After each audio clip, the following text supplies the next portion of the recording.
जय हिंद साथियों। कल 31 तारीख को जो जंतर मंतर पर हमारा धरना था, सांकेतिक धरना था कि दिल्ली पुलिस के जो 128 हमारे अफसर्स और जो हमारे जवान हैं उनको जो संगीन चोटें आई थी, गंभीर चोटें आई थी, जो जंतर मंतर पर सीजेपी का प्रोटेस्ट हुआ था। परंतु जंतर मंतर प्री ऑक्यूपाइड होने की वजह से अब हम लोग एक प्रेस कॉन्फ्रेंस करेंगे। समय वही रहेगा 11 से 3 बजे तक।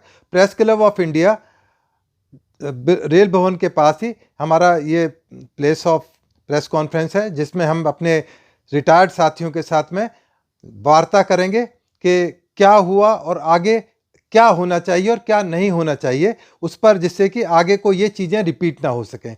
दूसरा, हम एक प्रेस रिलीज जारी करेंगे जिसमें हम तमाम तथ्यों को रखेंगे, व्हाट वेंट रॉन्ग और उस दिन क्या हुआ, उसका क्या हिसाब किताब है और हम लोग क्या चाहते हैं। जो रिटायर्ड हमारे साथी हैं, इवन जो पुलिस के अंदर इस मामले को लेकर और ख़ास तौर से जो हमारा लोअर रंग है, सब सिपाही, हवलदार, सब इंस्पेक्टर, उनके अंदर एक तरह से असंतोष है।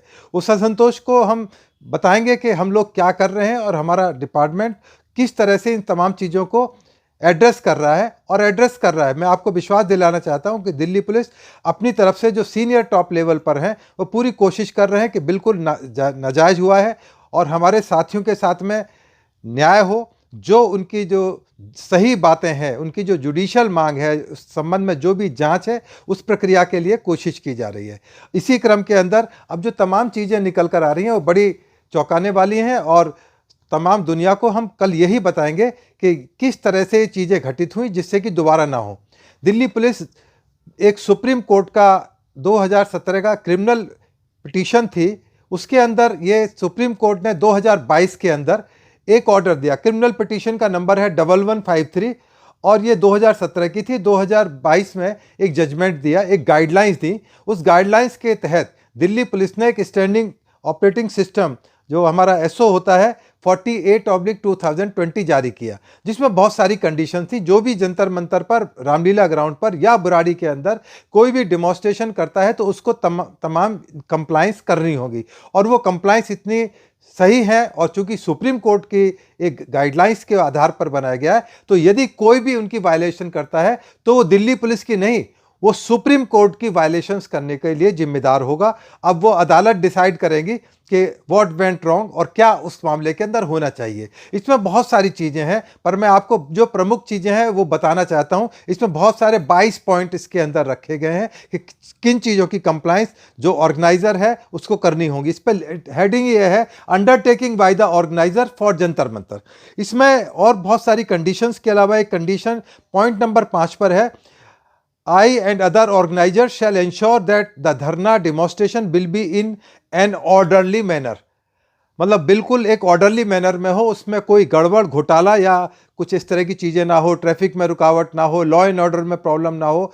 उसके बाद एक उसमें नेक्स्ट कंडीशन है, I and others shall keep the limit of gathering of participant in धरना demonstration up to 1000।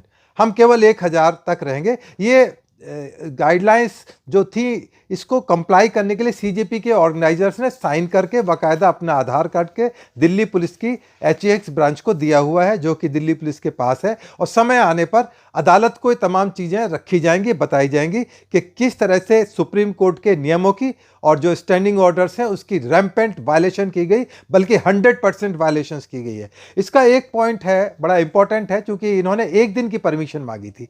उस परमिशन में था कि केवल हम 10 से 5 बजे तक हमें वहाँ पर इजाज़त दे दी जाए। हम अपनी बात रखना चाहते हैं देश के सामने, लोगों को बताना चाहते हैं कि नीट की परीक्षा में क्या हुआ। और आपको भी पता है कि नीट की जो परीक्षा होती है, कितने मेधावी छात्र उसके अंदर बैठते हैं, परंतु वहाँ पर नारे क्या लग रहे थे कि मोदी के 13वीं के समोसे आ गए, ये आप खाओ, एंजॉय करो, मोदी की 13वीं है। और इस तरह के वाहियात की बहुत सारी चीज़, मेरा लिंग, मेरा शरीर, मेरी मर्जी, इस तरह की चीज़ें, नीट से इनका कोई ताल्लुक किसी को कोई समझ में आए तो हम लोग का भी ज्ञान बढ़ाने के लिए कल वो आ सकते हैं, हमारा ज्ञान बढ़ा सकते हैं कि हाँ, नीट की चीज़ों में ये जो उनके सिलेबस है उसके अंदर ये चीज़ें हैं।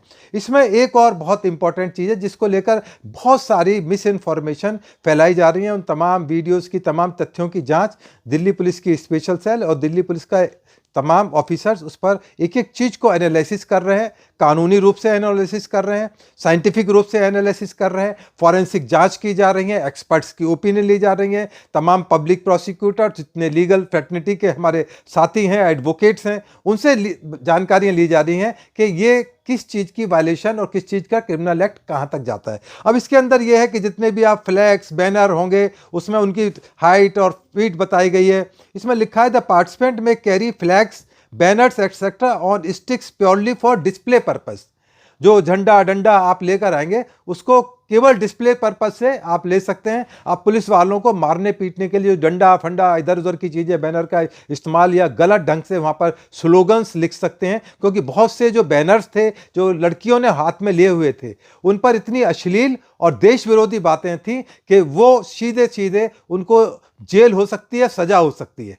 मतलब ऐसे ऐसे उग्रवादियों और टेररिस्ट के लिए फेवर जताया गया था कि भारत सरकार की गलती है और केवल ये देश ही निकम्मा है और देश को जलाना हमारा फर्ज है, इस तरह की चीज़ें थी।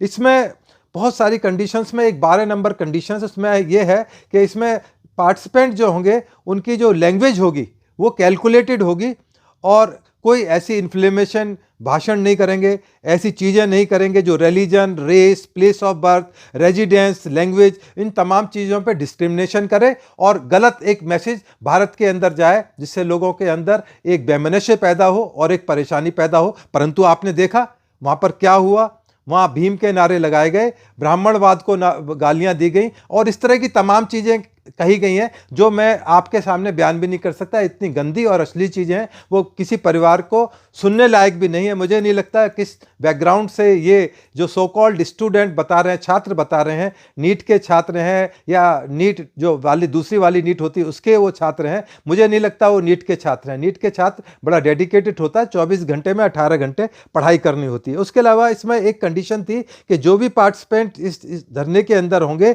और जो भी लॉफुल डायरेक्शन होंगी उसकी तुरंत कंप्लायंस करेंगे without delay. Commissioner of police और ऑन बिहाफ ऑफ पुलिस और कमिश्नर, इसमें लिखा है clearly, commissioner of police Delhi और any other police officer on duty at any stage of the rally और धरना डेमोन्स्ट्रेशन जो भी होगा उनको उनके आदेश की कंप्लायंस करनी होगी। अब आपको पता है कि किस तरह से धज्जी उड़ाई गई तमाम पुलिस ऑफिसर्स की, जो फर्स्ट बैरिकेड पर जहां पर क्लियर लिखा हुआ है कि आप 163 VNSS जो पहले धारा 144 थी उसकी वायलेशंस कर रहे हैं। उसके बाद आप फर्स्ट बैरिकेड को आप तोड़ के आगे गए, आपने एक कानून को तोड़ा। दूसरे बैरिकेड पर प्रेरोगेटिव है, बाकायदा स्टैंडिंग ऑर्डर्स में मेंशन है और मैं अभी BNS का भी बताऊंगा किस सेक्शन के अंदर, 38 सेक्शन के अंदर एक पुलिस वाले को एक सामान्य आदमी की तरह अपनी जिंदगी बचाने का और दूसरों की लाइफ बचाने का, ना केवल अपनी बल्कि दूसरों की लाइफ की सिक्योरिटी करने का उसकी जिम्मेदारी है। और जो असला दिया गया है, पैलेट गन और तमाम AK-47 की बात हो रही है, मैं बिल्कुल इस चीज़ को स्टैंड करता हूं कि ये इस्तेमाल होनी चाहिए। यदि किसी की लाइफ को एंडेंजर किया जाएगा, चाहे वो पार्लियामेंट के अंदर घुसकर हमारे मेंबर ऑफ पार्लियामेंट, क्योंकि जो पुलिस है ये पार्टी देखकर नहीं लगती, ये मोदी जी के साथ भी हैं, ये राहुल जी के साथ भी हैं, केजरीवाल के साथ भी हैं, ये समाजवादी पार्टी के नेता अखिलेश यादव के साथ भी हैं, तमाम NSG, तमाम हमारी फोर्सेस, SPG, तमाम इनकी सुरक्षा के लिए है, इन्हीं की सुरक्षा के लिए तो पुलिस वाले हैं। परंतु दुर्भाग्य की बात है कि अभी तक किसी भी पॉलिटिकल पार्टीज का कोई भी बड़ा नेता हमारे साथ नहीं खड़ा है और तमाम तरह की वाहियात बातें हो रही हैं जो ना कानून में कहीं उनका स्टैंड है, ना उनका कहीं पे कोई अदालत में वो चीज़ें स्टैंड करती हैं। केवल अपनी वाहवाही हासिल करने के लिए वो इस तरह की चीज़ की जा रही हैं। अभी जो मुकदमों को लेने की बात चल रही थी, मैं आपका ध्यान दिलाना चाहता हूं कि उत्तर प्रदेश के अंदर समाजवादी पार्टी की तरफ से एक बार इसी तरह का एक मुहिम चलाई गई कि जितने भी वहां क्रिमिनल्स और इस तरह के एलिमेंट्स थे, गैंगस्टर्स थे, उनके खिलाफ इन वन गो तमाम मुकदमे वापस ले लिए गए। परंतु आखिर में क्या हुआ, जब वो मामला हाईकोर्ट में गया तो हाईकोर्ट ने कहा कि नहीं, ये आपका प्रेरोगेटिव नहीं है कि मुकदमे दर्ज होने के बाद वापस करे जाएं ना करे जाएं, इसका ट्रायल होगा। और उनका ट्रायल हुआ और बल्कि वो जो मुलजिम जिनको सरकार बचा रही थी, सपा सरकार, वो कन्विक्ट हुए। ये ऑन रिकॉर्ड है, मैं आपको डिटेल तमाम शेयर कर सकता हूं। अब इस पर वापस आते हैं जो इनकी अंडरटेकिंग है, जो इन्होंने CJP वालों ने पुलिस को दी हुई है और जो सुप्रीम कोर्ट की गाइडलाइंस को मैच करती है। इसमें 21 नंबर बड़ा इंपॉर्टेंट है, I shall be responsible to keep the followers under control, failing which I along with others shall be prosecuted under the existence provisions of law। जो भी एग्जिस्टिंग प्रोविजंस ऑफ लॉ है उनकी कंप्लायंस करेंगे। तो क्या CJP के जो organisers थे जिन्होंने ये अंडरटेकिंग ली थी, क्या उन्होंने इन सब चीज़ों की कंप्लायंस करी है? ये समय आने पर आपको अदालत को बताना होगा। जिन्होंने ये एफिडेविट एग्जीक्यूट किया है और जिन्होंने इसमें गवाही दी है, उनके साइन है, उन तमाम चीज़ों की जानकारी, कितने पार्टिसिपेट होंगे, कौन कौन बड़े नेता इसके अंदर आएंगे, क्या उन्होंने तमाम जो नेता वहाँ पर शिरकत कर रहे थे, क्या उनकी तमाम जानकारियाँ इसके दी थी या नहीं दी थी? ये एक वायलेशन है और सुप्रीम कोर्ट की वायलेशन है। तो कल मेरी रिक्वेस्ट है तमाम मेरे मीडिया के दोस्तों से, मेरे साथियों से, मेरे सीनियर्स से, हम अपनी दिल्ली पुलिस के साथ बहुत मजबूती के साथ खड़े हैं और इसी तरह खड़े रहेंगे। और कल 11 बजे हम लोग वहाँ पर प्रेस कॉन्फ्रेंस के लिए प्रेस क्लब ऑफ इंडिया जाएंगे। 12 बजे हम लोगों की प्रेस कॉन्फ्रेंस होगी और बाकायदा एक प्रेस रिलीज जारी की जाएगी जिसके द्वारा हम देश को बताएंगे कि जो दिल्ली पुलिस के जो हमारे साथियों का दर्द है, जो उनकी वर्दी पर खून लगा है, उसका हिसाब किताब होना चाहिए। ये ब्लैंकेट एफआईआर विड्रॉल नहीं होनी चाहिए, क्योंकि इस तरह की चीज़ एक भयंकर चूक होगी, क्योंकि ये प्रेसिडेंट बनेगा। कल को दूसरी पार्टी की सरकार आती है तो उसको भी इसी चीज़ की नौबत झेलनी पड़ सकती है, उसको भी इस तरह की परेशानी उठानी पड़ सकती है। तो इसलिए इन लोगों के बहकावे में ना आए, क्योंकि कल इन चीज़ों के जो खामियाजा है ना केवल दिल्ली, पूरे देश को उठाना पड़ेगा। आपने देख लिया कि जो कॉकरोच जनता पार्टी, जिसका कोई वजूद नहीं था, रातों रात हीरो बनने के लिए तमाम किस तरह से आतुर हैं। तमाम आम आदमी पार्टी की तरह एकदम सत्ता हथियाना चाहते हैं। अभी कुछ दिन बाद देखिएगा ये इलेक्शन भी लड़ेंगे, हारें जीते हैं वो एक अलग इशू है, परंतु इनकी पॉलिटिकल एम्बिशंस भी हैं और अभी इसके अंदर बहुत सारे तथ्य बड़े सेंसिटिव और डेलिकेट हैं। फॉरेन फंडिंग हुई है, उनका हाथ सामने नजर आ रहा है। अभी इन्वेस्टिगेशन बहुत क्रिटिकल स्टेज में है, प्राइमरी स्टेज में है। तो अभी थोड़ा सा मैं यही कह सकता हूं, मुझे अपने दिल्ली पुलिस की इन्वेस्टिगेशंस पर और दूसरी जो एनआईए है और सीबीआई की इन्वेस्टिगेशंस पर, ईडी की इन्वेस्टिगेशंस, अपनी अदालतों पर पूरा विश्वास है। आने वाले समय में बहुत बड़े और सीरियस खुलासे होंगे।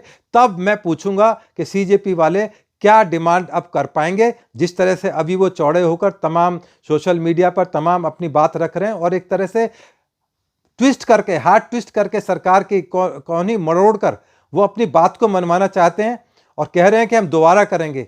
तो ना तो दोबारा परमिशन इतनी जल्दी सरकार देने वाली है दिल्ली पुलिस, और यदि इस तरह की हरकत की गई दोबारा, तो इस बार इतना मुंहतोड़ जवाब देने के लिए दिल्ली पुलिस और सरकारें तैयार हैं कि जिंदगी में दोबारा जंतर मंतर तो क्या दिल्ली की तरफ नहीं आ पाओगे। जो ध्रुव राठी जर्मन बैठे हैं वो जर्मन से इंडिया के एयरपोर्ट पर नहीं उतर पाएंगे, और बोस्टन वाले मेहमान जो हैं दीपके जी हैं, वो भी बोस्टन से इंडिया कभी नहीं आ पाएंगे। तो थोड़ा धैर्य रखें, इंतजार करें। कल हम 12 बजे आप लोगों से फिर मुताफिक होंगे, अपनी बातें रखेंगे। अपना प्रेस जो हमारी रिलीज है वो हम तमाम सोशल मीडिया पर, तमाम व्हाट्सएप ग्रुप पर, फेसबुक पर डालेंगे, जिससे कि वस्तु स्थिति आप लोगों को पता लगे कि वहाँ पर क्या हुआ। और पुलिस वालों के साथ इनजस्टिस ना बर्दाश्त हुआ था, ना पहले कभी हम लोगों ने बर्दाश्त करा। मैं आपको याद दिलाना चाहता हूँ, एक बार 30 यारी कोर्ट में जब हमारे साथियों के साथ में जब इस तरह की चीज़ें हुई थी, तो केवल मेरी एक छोटी सी क्लिपिंग कि मैंने केवल ये कॉल दी थी कि पीएचक्यू पर हम लोग बड़े सीनियर ऑफिसर्स के साथ में बातचीत करेंगे कि पुलिस के वालों के साथ में 30 यारी कोर्ट में जाती ना हो। वहाँ पर इतनी बड़ी संख्या के अंदर मेरे पुलिस के साथी, और ताज्जुब की बात, मैं तो हैरान था कि पुलिस के अंदर नए लड़के लड़कियां जो नए भर्ती हुए थे वो यूनिफॉर्म के अंदर आकर खड़े हो गए। मुझे बड़ा अचरज था, हालांकि मैं उस चीज़ को रिपीट नहीं करना चाहता, क्योंकि ये एक डिसिप्लिन फोर्स है। हम जिंदाबाद मुर्दाबाद वाले आदमी नहीं है। इवन रिटायरमेंट के बाद भी हम संयमित, अपनी भाषा संयमित रखते हैं और अपनी बात को कहने का पूरा हक है। पुलिस वाले के अलावा हम एक भारतीय नागरिक हैं, अपनी बात को कहने के लिए हम आज़ाद हैं। इसलिए हम कल अपनी बात को रखने के लिए जा रहे हैं और मजबूती आपकी बात को रखेंगे और आपको और देश को डिमोरलाइज नहीं होने देंगे, ना अपनी फोर्स को डिमोरलाइज होने देंगे। जिस तरह का असंतोष पुलिस के नीचे लोअर रैंक के अंदर चल रहा है, मैं आपको पूरा विश्वास दिलाता हूं, ना केवल दिल्ली पुलिस, हम आपके साथ हैं, मजबूती से आपके साथ हैं। रिटायर हो गए तो क्या, परंतु आपके साथ में हम कंधे से कंधा मिलाकर आपके पीछे खड़े हो सकते हैं। धन्यवाद साथियों। जय हिंद, जय भारत, वंदे मातरम। जय हिंद।